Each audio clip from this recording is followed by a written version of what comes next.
I don't care what her ticket says, that window seat is mine, and I want her removed now. The voice cut through the first-class cabin like a shard of glass. Rebecca Hayes, a heavy-set white woman in a tailored designer jacket, was standing in the aisle, one manicured finger stabbing the air toward a girl no more than 16. Naomi Carter sat quietly in seat 3A, her hands curled around her boarding pass as though it were the last defense she had left. "Ma'am," Naomi said evenly, "I've already told you. I'm not leaving. This is my assigned seat." Rebecca's lips curled in disdain. "Do I look like I care? People like you don't belong in first class anyway." Her voice was syrup-sweet with cruelty, carrying the smug authority of someone used to getting their way. A murmur passed through the cabin. Naomi kept her gaze steady, but her knuckles whitened against the paper in her hand. "If you won't move," Rebecca pressed on, "then I'll have the flight attendant and security drag you out." She leaned in, the scent of expensive perfume failing to mask the venom in her words. Then, in a gesture so brazen it stunned the nearby passengers, she gripped Naomi's cheeks and pinched hard. Pain bloomed across Naomi's face, but she did not flinch. She simply turned her head toward the oval window, letting her reflection absorb the insult. Her phone, hidden just below the armrest, vibrated in her palm. She typed a single line to her father, the one person who could end this. "Dad, I need you." For Naomi, this was supposed to be the start of something rare, precious, even. 2 uninterrupted weeks with her father, James Carter. A man the nation knew as one of the youngest division chiefs in FBI history. A man who had, more than once, briefed the president before dawn. But to Naomi he was just Dad, and lately he had been a ghost in her own life. While other teenagers filled their weekends with malls and movies, Naomi's world was different. Mornings began with advanced placement classes. Afternoons meant debate team meetings, volunteer shifts at the children's hospital, and piano rehearsals. Weekends she spent in academic prep or seated alone at a dinner table, facing her father's empty chair. She never complained. She knew his work mattered. Still, no award, no medal, no headline could fill the hollow left by years of absence. James Carter had promised this time would be different. 2 weeks, Naomi. No phones. No emergencies. Just you and me. And she had believed him, maybe because of the guilt in his eyes, maybe because he'd started counting the years until she would leave for college. This trip was to be their bridge back to each other. The Carters were wealthy, though they wore it lightly. Their Italian leather luggage carried no visible logos. Their beachfront villa in Bali was mentioned the way some people speak of an old family cabin. Money was not their language. Love was, or at least it used to be. That morning at the airport, Naomi had dared to believe. Father and daughter walked together through the terminal, moving with the practiced ease of frequent travelers. They boarded Flight 1876, stowed their bags in the overhead, and settled into their first-class seats. She slid into her window spot, ready to watch the clouds peel away during takeoff. James smiled as he took the seat beside her. "This is going to be an amazing trip." He squeezed her hand. She returned the smile, rare these days, and in that moment she felt 7 years old again. Then his phone buzzed. His expression shifted before he even looked at the screen. "It's Langley," he sighed. "Just a security briefing. 10 minutes, I promise." Naomi's gaze said what her lips didn't. "I've heard that before." He rested a hand on her shoulder, a silent pledge, before disappearing down the aisle, already speaking in the measured tone of a man used to giving orders in a crisis. She turned back to the window, unaware that within minutes she'd be the center of one herself. Just as James Carter disappeared through the cabin door, the atmosphere shifted.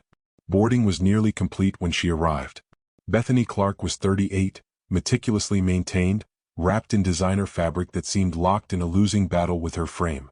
Her expression was tuned to permanent irritation, like a radio signal no one could turn off. The flight attendants, veterans of countless difficult passengers, tightened their smiles in the way people do when bracing for impact. "I cannot believe how hot it is in here," Bethany announced to no one in particular, fanning herself with a boarding pass as she lumbered down the aisle, her Louis Vuitton tote swinging dangerously close to other passengers' heads. When she reached row 3, she stopped abruptly, her eyes narrowing at Naomi Carter. "Excuse me. You're in my seat." Naomi blinked, momentarily puzzled. "I don't think so. I'm in 3A. "Well, I have a window seat and this is my row," Bethany insisted, her voice pitched just high enough to invite attention. Naomi, schooled in composure by years of being the daughter of an FBI division chief, simply held up her boarding pass. "My ticket says 3A. This is my seat." Bethany plucked the pass from Naomi's hand, inspected it, then thrust it back. "Let me see yours, please," Naomi requested evenly. After a moment of exaggerated fumbling, Bethany produced her own ticket. "Right there in black and white. Seat 3C, the aisle." "There must be some mistake," Bethany huffed, the color rising in her cheeks. "I always book window seats." "I'm sorry, but this is my assigned seat," Naomi replied, her voice steady, her patience intact. Something shifted in Bethany then. The initial annoyance gave way to a colder, more deliberate look. She studied Naomi, her youth, her quiet poise, her skin. The corners of her mouth turned downward. "Do you know who my husband is?" she asked, her voice dropping to a near whisper laced with threat. "People like you don't typically fly first class." The words lingered in the air like a toxic cloud. Several passengers stiffened in their seats. Naomi didn't rise to it. She simply turned back toward the window, her reflection revealing the mask of neutrality she had perfected, the one her father had taught her to wear when confronted with ignorance that didn't deserve her spirit. Bethany, unused to such calm resistance, hovered in the aisle like an obstruction the entire row had to endure. Her designer scarf trembled with each indignant breath. This wasn't how these scenes usually went for her. The other person was supposed to yield, to apologize, to know their place. "Flight attendant," Bethany called out, her voice sharp enough to cut through the cabin chatter. Her manicured fingers snapped once, twice, summoning like a queen to her court. Madison, a seasoned flight attendant, appeared within seconds. At 28, she had developed a sixth sense for identifying troubled passengers before they fully erupted. One look at Bethany Clark told her exactly what she was dealing with, a Category 5 diva in designer silk. "How can I help you, ma'am?" Madison asked, stepping aside to keep the aisle clear for boarding traffic. "This seat is obviously mine," Bethany declared, gesturing toward Naomi with a sharp flick of her hand. "She clearly doesn't belong here, and I need you to remove her." The tone left little doubt about what "doesn't belong" meant. Madison's professional smile didn't falter, though her eyes cooled. "I'll be happy to check both tickets," she said. Naomi handed over her pass without hesitation. Every movement was deliberate, controlled dignity in the face of public humiliation. Madison examined it, then turned to Bethany. "Ma'am, may I see yours as well?" Bethany surrendered her boarding pass with theatrical reluctance. Madison compared the two side by side. "Miss Carter is in her correct assigned seat, 3A window," Madison confirmed, handing it back to Naomi with a faintly apologetic nod. "Your seat, Miss Clark, is 3C, the aisle." Bethany's face darkened to a dangerous shade of crimson. "This is ridiculous. I always fly by the window." "I understand your preference," Madison replied, her tone steady, the kind born of long experience. "Once boarding is complete, I can check if another window seat becomes available in first class." But Bethany's voice dropped into a venomous whisper. "Absolutely not. I refuse to sit next to her. Find me another seat." Her seat, or I'll have your job. The threat hung in the air, ugly and unashamed. Madison's customer service smile stayed in place, but something behind her eyes shifted, steel replacing courtesy. Around them, the mood in the cabin had changed. A teenager 2 rows ahead tilted his phone just so, the lens peeking through the seat gap. A woman in a business suit pretended to be texting, but her camera was recording steadily. In the age of viral videos, moments like this rarely went undocumented. "Miss Caldwell, I cannot move another passenger who is in their assigned seat," Madison said, her voice calm but immovable. "However, if you're uncomfortable, I can check for another available seat elsewhere on the aircraft." Bethany's eyes narrowed. "Do you know who I am? Who my husband is?" Without waiting for an answer, she leaned in close enough that Madison could smell her perfume. Her voice was a stage whisper, the kind meant to be overheard. "Raymond Caldwell, Assistant Director at the Department of Justice. Perhaps you've heard of him." It was the ace Bethany had played all her adult life. The name dropped, the implied threat. She expected the same result as always. Compliance, deference, rules bending until they broke. Madison didn't flinch. "I understand, Miss Caldwell," she replied evenly, "but our seating policy applies equally to all passengers regardless of connections." 3 feet away, Naomi quietly pulled out her phone. Her thumbs hovered. "Dad, there's a situation in our row. Nothing dangerous but unpleasant." She hesitated. Her father was in a security briefing, possibly handling matters of national safety. Was her discomfort worth interrupting that? She left the message in drafts. "He'd be back soon enough." What Naomi didn't know was that 3 rows back, a woman with sharp, assessing eyes had already recognized her. Special Agent Teresa Lopez, FBI, was on the same security detail as Naomi's father. She kept her cover, but her phone was already sending a secure message to colleagues. Developing situation. Director's daughter. First-class cabin. Bethany, sensing no victory, escalated. This is absolutely unacceptable. I want to speak to the captain. This girl clearly forged her ticket. There's no way she legitimately has a first-class seat. The accusation crossed a line. Madison's polite mask hardened. Her posture straightened. Miss Caldwell, that is a serious and unfounded claim. Miss Carter's ticket was issued through our system and verified by gate agents. Please take your assigned seat, or I will have to involve the air marshal. The words air marshal gave Bethany the briefest pause, but only brief. Her pride wouldn't let her retreat. Call security, she demanded, her voice trembling with rage. Right now. I want this investigated immediately. Bethany Caldwell had no idea that security would be called, but not in the way she imagined. And the name she had just wielded like a weapon would soon become the very blade that cut her world apart. Madison made her choice. This was beyond armrest squabbles and seat disputes. With a subtle hand signal to a colleague, she initiated the airline's serious disruption protocol. I'll speak with the captain, she said, her tone final. Please remain in your assigned seats until this matter is resolved. She stepped toward the cockpit. The cabin buzzed with tension. Glances exchanged, cameras rolling, some passengers pretending not to watch while missing nothing. Meanwhile, deep inside the airport's restricted zone, in a soundproof conference room guarded by armed agents, Xavier Carter stood at the head of a table. 8 of his top officers sat before him, dossiers and intelligence briefings spread across the polished surface. They were discussing potential threats to American interests when a secure phone on the table began to vibrate. Confirmed increased chatter around tourist destinations, Xavier said, his tone measured but carrying that quiet authority that had become his signature. No specific threat, but our presence needs to be felt, without being obvious. Officially, we're on vacation. Unofficially, I want eyes and ears at every major location. 8 heads nodded in unison. This was the art of counterterrorism. Visible enough to deter, invisible enough to keep the public calm. Each agent at the table was handpicked, not just for tactical expertise, but for their ability to melt into crowds of tourists without ever looking like law enforcement. As Agent Winters reviewed evacuation protocols, Xavier felt it, 3 short vibrations in quick succession. Not email. Not news alerts. Personal messages. Urgent ones. Only a handful of people even had this number. That fact alone tightened something in his chest. He slid the phone out, eyes scanning the screen. 3 messages from Agent LZ. All marked urgent. Situation developing with Zara on aircraft. Racist passenger confrontation escalating. Captain being called. Years of training kept his face neutral, but inside, 2 instincts slammed together. The director of the FBI mid-briefing on a high-level security operation, and the father of a 16-year-old girl under attack. Winters, you're taking over, Xavier said, his voice like the snap of a command switch. Finish the assignments.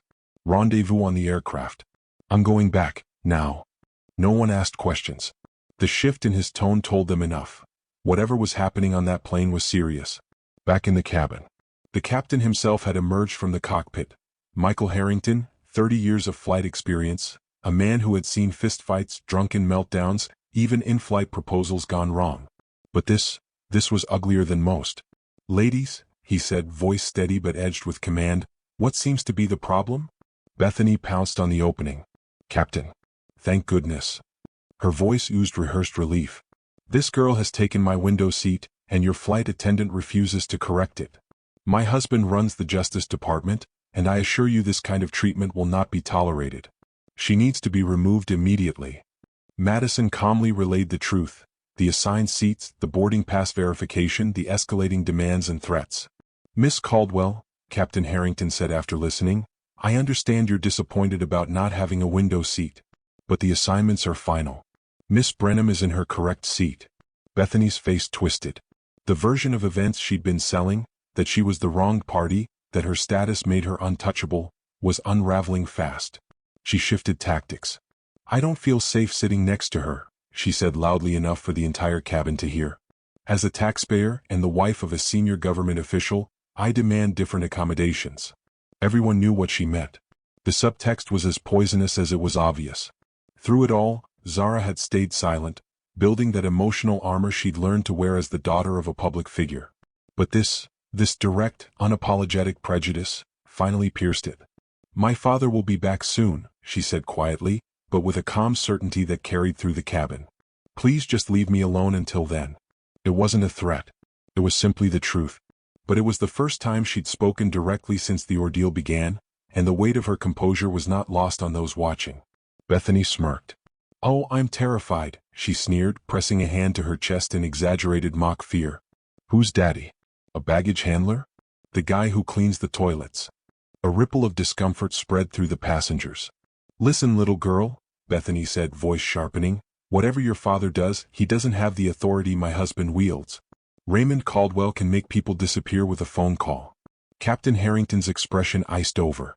"Miss Caldwell threatening other passengers is—" He didn't finish, because the energy in the cabin shifted all at once. Like prey sensing a predator, voices died mid-sentence. Phone stilled. Every gaze turned to the front of first class. And there, in the aisle, stood a tall man in a dark suit, eyes locked on Bethany Caldwell. A new figure filled the entryway to first class. Xavier Bradham. Still in the immaculate suit from his security briefing, his 6 feet 2 inches frame carried the kind of athletic sharpness that came from discipline, not vanity. But it wasn't his size that shifted the air in the cabin, it was the gravity of his presence. Quiet authority radiated from him, the kind that didn't need to be announced, only recognized. His eyes swept the aisle once, landed on row 3 and locked there. As he moved forward, something subtle rippled through first class. 4 passengers, scattered across the cabin, straightened in perfect unison.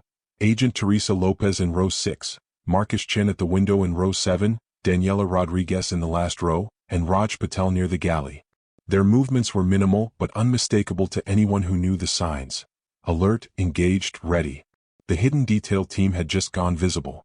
Captain Harrington's brows lifted a fraction. He knew the face. Not from TV, the FBI's counterterrorism chief wasn't a media figure, but from high-level security briefings reserved for senior pilots. This was no ordinary passenger. "What's happening here?" Xavier asked. The voice was low, controlled, but layered with an authority that cut straight through the tension, silencing even the hum of idle conversations. His gaze moved from Zara, to Bethany Caldwell, to the captain. To anyone else, Zara looked composed, posture straight, chin level, breathing even. But Xavier knew better. That posture was too straight, that breathing too measured. His daughter was doing exactly what he taught her to do in moments of stress: contain, control, survive. Professionally, it made him proud. Personally, it made his blood boil.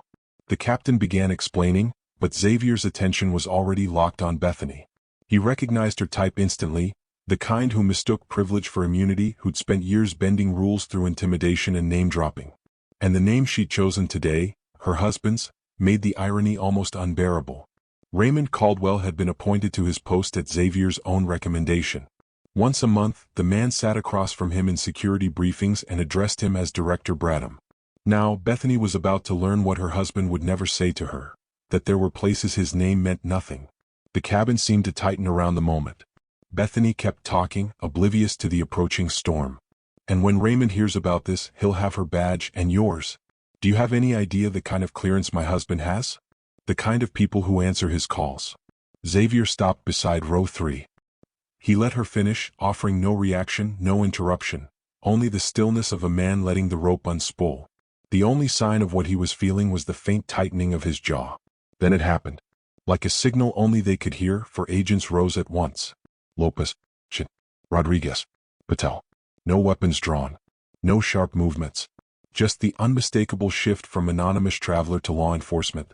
Their collective posture was declaration enough. The director was here. Conversations froze mid-word. Passengers who had been pretending to ignore the drama now stared openly. Even the mechanical drone of the aircraft seemed to fade into the background. Everyone understood, on some instinctive level, that whatever was about to happen next, it wasn't going to be just another in-flight argument. Captain Harrington's professional mask shifted in an instant. Recognition replaced concern. "Director Bradham," he said, the respect in his tone unmistakable. "I apologize for the disturbance involving your daughter. We were just resolving the situation." The word director detonated in the still cabin. Conversation stopped mid-breath. Heads turned. Bethany's gaze snapped toward Xavier, clinging to indignation even as confusion crept in. The title had landed, but its full meaning hadn't caught up to her certainty that she was the most important person here. Xavier moved with deliberate calm. He reached into his jacket, produced his credentials, and let the FBI shield catch the cabin lights for the briefest moment before sliding it away again. It wasn't a performance, just confirmation. For the first time, uncertainty flickered across Bethany's face. She glanced from Xavier to the captain, to the agents now stationed around the cabin. Her voice dropped half an octave. "I don't understand. Who are you people? Why are you surrounding me?" "Mrs. Caldwell," Xavier said, pronouncing her name with careful clarity, "I believe you know my name even if you don't recognize my face. Your husband certainly does." A perfectly timed pause. "Your husband, Raymond, reports directly to me." Color drained from Bethany's face so fast that even passengers several rows away saw it. Her features collapsed from righteous fury into dawning horror. That's not possible," she stammered. But her eyes betrayed her. She knew it was true. "Raymond would have told me if he what, Mrs. Caldwell?" Xavier's voice stayed measured, but steel-edged every word. "If he worked under the father of the young woman you just suggested should be cleaning toilets? If his career advancement depended on the man whose daughter you accused of forging documents? The daughter you tried to have removed from her rightful seat?" Bethany's mouth opened, then closed. No sound came. The predator had just realized she wasn't at the top of the food chain. "I've heard everything you've said to my daughter," Xavier continued. "Every word. Every implication. Every threat." The entire cabin held its breath. Flight attendants froze in the aisle. Passengers recording the scene gripped their phones tighter, knowing they were capturing something extraordinary. Even the background hum of the aircraft felt dimmer, as if the plane itself were listening. Bethany's transformation was complete. Smug entitlement melting into visible fear. The sweat beading along her hairline glistened under the cabin lights. I didn't know she was your daughter, sir," she whispered. "I would never." "Never what exactly?" Xavier pressed, each question a scalpel slicing through her excuses. "Never have demanded my daughter's seat because you wanted it? Never have implied she didn't belong in first class? Never have threatened to have the crew fired for following procedure? Never have thrown around your husband's name to intimidate others? If you'd known someone with greater authority was listening?" Mrs. Caldwell had no answer. "I've just been informed," Xavier said, voice shifting to a crisp formality, "that your husband is being notified of this incident right now." The meaning hit her like a physical blow. Whatever shield she thought her husband's name provided had just been stripped away. And worse, he was learning about it from his boss. The cabin stayed silent. Not just watching, witnessing. For Zara, the moment was layered, vindication mixing with the deep, quiet pride of seeing her father's authority used to protect her rather than pull him away. Everyone aboard could feel it. The power dynamic had flipped irreversibly. The woman who had spent 30 minutes wielding borrowed power was now entirely at the mercy of the man she had been trying to intimidate. Someone with exponentially greater authority now stood before her, and for perhaps the first time in her adult life, Bethany Caldwell faced a problem she couldn't bully, charm, or purchase her way out of. Watching the realization dawn across her face was like witnessing a time-lapse of emotional collapse. Entitlement curdling into shock, then mortification, and finally, the brittle glaze of desperate self-preservation. Passengers filming knew instinctively they should keep their cameras up. Whatever came next would be worth capturing. "Director Bradham," Bethany began, her voice stripped of arrogance and replaced with a shaky imitation of contrition. "I had no idea who you were. This has all been a terrible misunderstanding. If I had known that she was your daughter—" Xavier raised one hand slightly. The gesture was minimal, controlled, yet it stopped her cold with more authority than a shout. "Mrs. Caldwell," he said, voice calibrated so everyone nearby could hear without it feeling like a public address, "the fact that Zara is my daughter is irrelevant to how any human being should be treated. Your behavior would be equally unacceptable toward any passenger on this aircraft." The rebuke landed like a clean strike. No theatrics, no raised voice, just principle, which was far more devastating to Bethany's worldview than a display of nepotism would have been. "I'm so sorry," Bethany stammered, sweat now darkening her designer blouse. "I truly apologize. My behavior was inexcusable." Xavier's expression didn't shift. "Your apology isn't owed to me, Mrs. Caldwell. It's owed to my daughter." The directive hung in the air, simple, non-negotiable, and exquisitely calibrated to reverse the power dynamic. This wasn't just about humiliation. It was about forcing her to recognize the humanity of the person she tried to diminish. Bethany turned toward Zara slowly, her face caught between resentment and the urgent need to limit the damage to her husband's career. "I'm sorry for how I spoke to you," she said at first, the words grudging and incomplete. Xavier said nothing. His gaze alone told her it wasn't enough. Bethany swallowed and tried again. "I apologize for suggesting you didn't belong here, and for what I said about your father. I was completely out of line." Through it all, Zara remained composed, dignified, the image of control her father had taught her. She neither accepted nor rejected the apology, but gave a single, measured nod. Captain Harrington stepped forward, his voice professional but firm. "Director Bradham, given the nature of this incident, I can have Mrs. Caldwell removed from the flight if you feel it's appropriate. Passenger comfort and safety are our priority, especially in cases involving harassment." The possibility hung in the air, the ultimate public humiliation, complete with social media fallout that could detonate within minutes. "That won't be necessary, Captain," Xavier replied, his voice even. "We can be civil adults for the remainder of the flight. I'm certain Mrs. Caldwell understands the importance of respectful behavior going forward." It wasn't mercy. It was calculated restraint, the kind that demonstrates more power than any act of vengeance. By refusing the easy spectacle of removal, Xavier made the contrast between their characters even sharper. "However," he added, "I do believe alternative seating arrangements are appropriate under the circumstances." Madison, a flight attendant who had been hovering nearby, stepped forward. "We can accommodate Mrs. Caldwell in economy, Director, if that works for you." Bethany's face crumpled. Economy. The final blow, cutting directly to the status obsession that had fueled her behavior. But she didn't protest. She knew even a breath of defiance would bury her further. Madison gestured toward the aisle, ready to escort her away. A flight attendant from economy stepped into first class, leaning toward Madison with a quick, quiet word. Madison listened, then turned to Xavier. "Director, we have an elderly passenger in economy who's struggling with the legroom, recent knee surgery. Would you mind if we offered her Mrs. Caldwell's seat?" For the first time in the confrontation, something like the ghost of a smile touched Xavier's features. "I think that would be an excellent solution." And so it happened. Bethany Caldwell, who had fought so fiercely for first-class privilege, was escorted to a cramped middle seat in economy. Her vacated leather armchair was given to a silver-haired woman with a walking cane, who blinked in disbelief at her sudden good fortune. The symmetry was lost on no one. Phones remained raised, documenting the final act as Bethany's walk down the aisle became a slow, silent procession of humiliation.